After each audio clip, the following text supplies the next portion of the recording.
Болды, бастай беріңіз. Мен Шарапниязов көшесі 91 үйдің тұрғыны Дадаш Әзімбай боламын.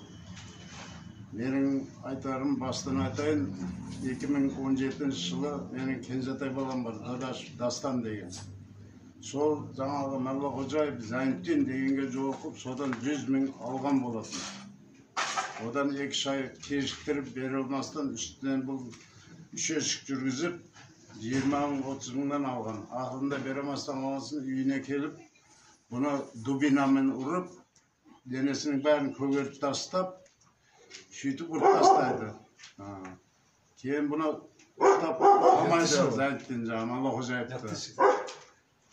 Содан 2-3 айға сондай жатқаннан кейін алдыларында жаңа 5-6 адам болады. Үйлерін тартып алған, әйелдердің үйін тартып алған болды. Бәріне жаңа сотта келіспе сөйтіп, бұл шығады. Шығып атқанда соттың қарарында тұр. Мен мынадан шығайын, Дадаш Дәурен, Дастан, сенің үйіңді өртейін, ана следователь бар Бауыр деген. Оның формаңы шешеме сеніңді. Сөйтіп шықты. Шыққан екен 3 айдан кейін келіп үйді өртеді. Мына 2 машина тұрған мұнарада. Үйді өртіп, ертеңіне ары күніне жаңа следовательді жаңағыдай дәрі берген, сөйтіп бір жерге отырысқа шақырып, жолдас балдарына, өзі болмаған жаңа жолдас балдарына айтқызып, оның аша тартқызып, онда ұстатып жіберген. Сонда ана қабылында тұр. Ана айтқанымды істедім ғой мен дейді. Сосын мен өзім мешітке баратын болса, қой дедік енді, мына Құдайдан келді, мына ағам үйі мына ағы. Оның да жарысы жанып кетті. Сөйтіп, жаңа қойып деп қойдық. 3-4 айдан кейін камера қойған, камераға қарап тұрсам, келіп тоқтайды үйге, ана калитке жаққа. Сөйтіп шықтым. Шығам, сендер нені мутит етіп жүрсіңдер. Мыналар саған мына істегендер аз болған екен ғой. Мен сендерді алып көрсетем. Sen давай маған 2 миллион бересің, сен алыпсың деп, маған сөйтіп 2 миллион сұрайды. Мен айттым, мен 2 тиында көрген емеспін. Кім айтыпты, кім беріпті маған 2 миллион десем, шешем деді ме, келін деді ме, сөйтіп, оған сөйді тұрып звондады. Звондап айтып еді, біз саған берген емеспіз, біз адвокатқа бергенбіз, ол кішігенең бар, барып деп сөйтіп, угрожать етіп, Түркістанның 80% жастары меніңке. Түркістанға сендердің түстерің өтпейді. Түркістан, Шымкент меніңке, білесің менің ақшам бар. Мен любой жерден шығып кетем. Так что жаңа әуері болмайнап қойыңдар деп, жаңа 2 миллион дайындап қоясын деп, маған угрожать етіп, бәрі записте бар. Камера қойғанымыз білмейді ол.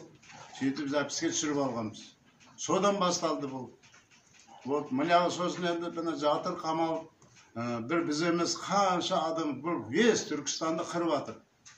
Назарбаевқа жаздық, Тоқаевқа жаздық, министрге жаздық, Қасымовқа вақытында, прокуратураға жаздық, республикалық прокуратура. Болды, осы жүрміз Қазақстандағы. Қай күні, қай жылы, қай кезде өртеді бұл жерді? Бұл 2018. 17 6-сынан 7-сіге өтетін түн болған. 7-сінен 8-сіне өтетін. Қай айда? 2,5 жобасы, 3-ге жақын жобада. Қайсы ай 2017-нің? Декабр айы. Желтоқсан айының 6-сынан 7-сіне қараған түнде? 7-сінен 8-сіне қараған түнде. Жоқ, қалай болды өзі? Ол түнде өртеніп жатыр ғой. Шықты, мен сразу білдім оны. Соның қолы екені. Маллақожаевтың істегенін мен сразу білгем тоже. Ол кейін қойшы деп көпшілік айтты, қой оны жеңемайсың, оны Құдай жеңмесе, пенде жеңбейді деді. Сонымен қоя салғанымыз ғой. Бұл жерде, бұл гараж ба бұл? Бұл гараж еді, әлі документтер бітпегенде, ең бастағымыз жұмыс. Гараж әлі бұл дайында бітпеген гараж. Енді документ әрекет қыламыз ба десек те, енді бірінші басыңа да машиналар кірген, как раз 2 джип кірген ғой. Гаражда 2 джип болған, е? Джип болған. Біреу X5 маркалы, біреу Lexus. Lexus 330. Ол сол күні келген, екеуі Шымкентке барып, 500 мыңға ма, 550 мыңға моторын алып келеді, комплектті ауыстырамыз деп. Ана мотор босатып қойған. Сонда кірген ертеңіне жаңағы пожарный следователь келеді. Мына неден, аккумулятордан шықты. Мен 200% білем дедім, бұны жаққан адамды. Бірақ мен бұқып отырмын ғой, сен және мен ойнап кетейін десем, деп атырсың ба десем, онда не аламыз дейді. Мен дедім, жоқпын дедім онда. Давай шақыр экспертің дедім. Сөйтіп Шымкенттен, о уақытта Шымкент облысы ғой. Шаяқтан шақырды. Сөйтіп еді, 1 саат жаңа не ағып, енді дискілерде еріп кеткен ғой машинам. Әлде ана газ баллондар атылмастан, мына үйде 15 небері жатқан. Майда бә. Бірдені көп кеткен ғой. Сонда жүгіріп шықтық. Пожарныйда келіспе, қыстың көне жаңағы. Жерде қар бар, су.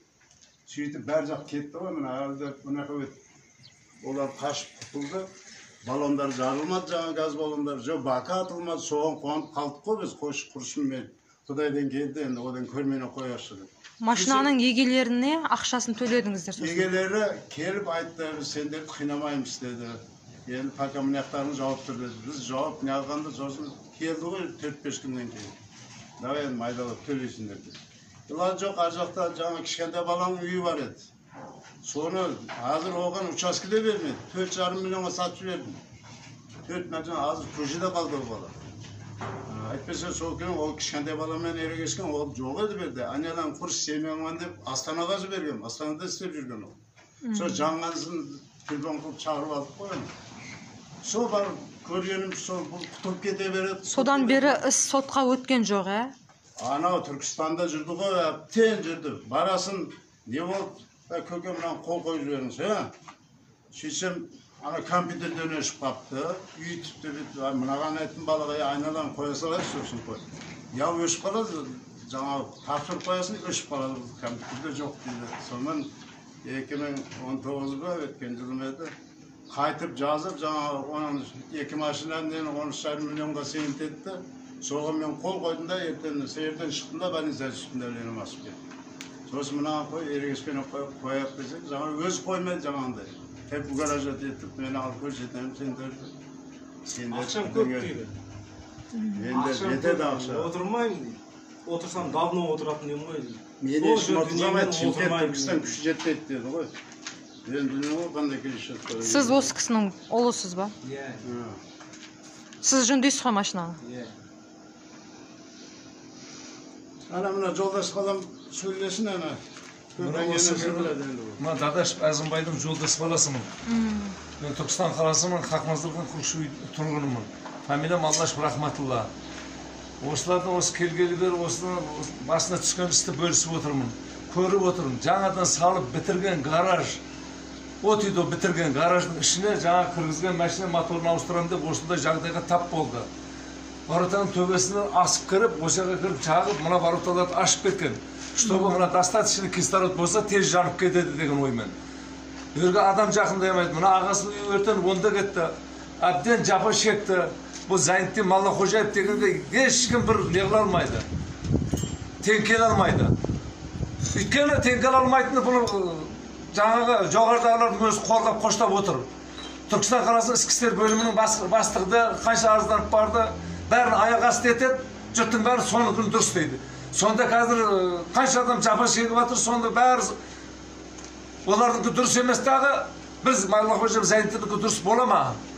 Бұл не деген сұмдық? Қалай мына Құдайға шүкір қазір оңтүстік Қазақстан облысынан кеткелі бері, Түркістан қаласы облыс болғалы бері, мына Қайрат Дәлібек мырза келгелі бері, мына ішкі істер бөлімінің начальник министрлігі ауысқан бері кішкентай дұрысталып қалды. Кішкентай енді қанағаттанып жатырмыз. Арқанда жазған арыздарымыз, басқамыз, мірге қазір мына ДВД-да Алтынбеков Еділ деген жақсы іс алып барып жатыр, жақсы көмегі тиіп жатыр. Түркістан қаласының ішкі істер бөліміндегі балдарында жаман көмегі тиіп жатқан жоқ. Ал енді осындай жағдаймен бүткіл бәрін қорқытып алған. Айтқан істемесе үйін өртейді. Айтпаса машинеге салып алып, ұрып, талқаны шығарып, багажда ит көрмеген қорлықты көрсетеді.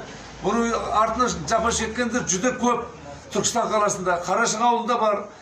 Ал енді малын ұрлап, соның Шоманақ елді мекеніндегі қорасынан шыққан малды да арыз жазуға қорқып отыр. Ал енді Наргиза деген қыз. Күйеуі Толқын деген жаңағы Инвел деген. 5 баласы бар. Жұрттың бәрін қорқытып алған.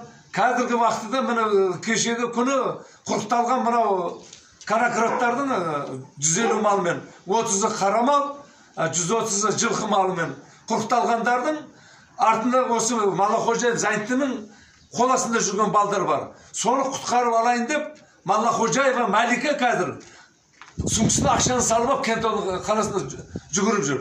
Ол Кентауды шеше алмайды ол тағдырды. Бұл тағдырды қазір шешіп жатқан ДВД. Дәлібектің өз сөзді телевизорда көрсетіп, құрықталған адамдардың бәрін көрсетіп отыр. Енді жақсы іс атқарып жатыр. Түркістан қаласының мына қазір ДВД-ның бастығы Қайрат Біз сол кісіге кіргеннен кейін жұмысымыз жүріп, қайтып тексеру басталып, генерал мырзаның алдына кірген. Қашан кірдіңіздер? Қамылдайын деді. Қашан кірдіңіздер? Қанша уақыт өтті? Бұны баласы қарыз алғаннан кейін 6 айдан кейін өртеп кетеді. Өртеп кеткеннен кейін бұланы 2 миллион сұрап тағы келеді. Бұлар бені бақылауды қойғанын білмейді ол. Келіп жерде саңырап тұрғанда баласы диктофонды запись қылады да мына соткамен сөздің бәрін жазып алады. Оның бәрі дәлелделеді, бірақ Түркістан қаласының судьясының шығарған қаулыны аяқ асты етіп, Түркістан облыстық судьясы аяқ асты етіп, бәрін бұзып жатыр ақшалар үстінде, паралар үстінде. Менің пара алғаны деген өтірік болатын болса, кешегіне қамалды ғой Түркістан облысының несі, қолға түсті парамен. Пара алмаса Түркістан қаласының судьясының төрағасы Серікбай Омар Нысанұлы не үшін қамалды? Не деген сұмдық бұл? Халықты аяқ асты етіп әбден болды ғой. Бұл нәрсе елбасымыз Нұрсұлтан Әбішұлы Назарбаевтың назарына алынса дейміз. Қасым-Жомарт Тоқаев президенттің назарына алынса, одан кейін Асқар Мамин деген премьер-министріміздің назарына алынса, осындай бандиттарды көпшілік арасынан шығарып тастап, халыққа кішкентай бір тыныштық жағдайын ойластырып берсе деген ойды айтып тұрмыз біз. Әбден шаршадық қой бұл. Бір Зайыптин деген қазір былай айтқанда бәр жақты қырып баратыр. Қанша адамға зияны тиіп жатыр, қанша бала-шағаға, қанша неге бұл көпшілік ортасында өмір сүретін адам емес. Президентке пұл береді, азда мына 30 жылдық мынада колхоз бар. Сонда әйел жылап жүр олда. Олда ал үйін алған жоқ, сол уақытында тартып алып қойған соның үйін. Барып көрдік, Роза деген әйелдің үйіне де барып көрдік. Үйін тартып алып біреудің атын апамыз деп жіберген. Ал енді барлық тірлігі сонда. Ақшаны оны береді, ақшаны. Сұраған адамға береді. Оның мақсаты процент алу емес, тек қана үйін тартып алу. Егер де үйін бермейтін болса, ол тек осындай жағдай жасайды, мынада өртеп бітті. Оның тірлігінің бары сол үй тартып алу. Сөйтіп ақшаны алып жаңа Түркістан облыстық соттарына бәрін бұздырып отыр, қанша тірліктің бәрін. Сіздің сұрайтыныңыз кінәлілер жазасын алса дейсіз ғой? Сұрайтыныңыз сіздің елбасыдан, президенттен, судьялардан, генералдан сұрайтыныңыз? Сұрайтынымыз осысы бір дәлдеп, бір әділ сот болса дейміз біздің дәлеліміз, тілетіміз сот. Енді дәлдікті болу керек қой бір шамалы.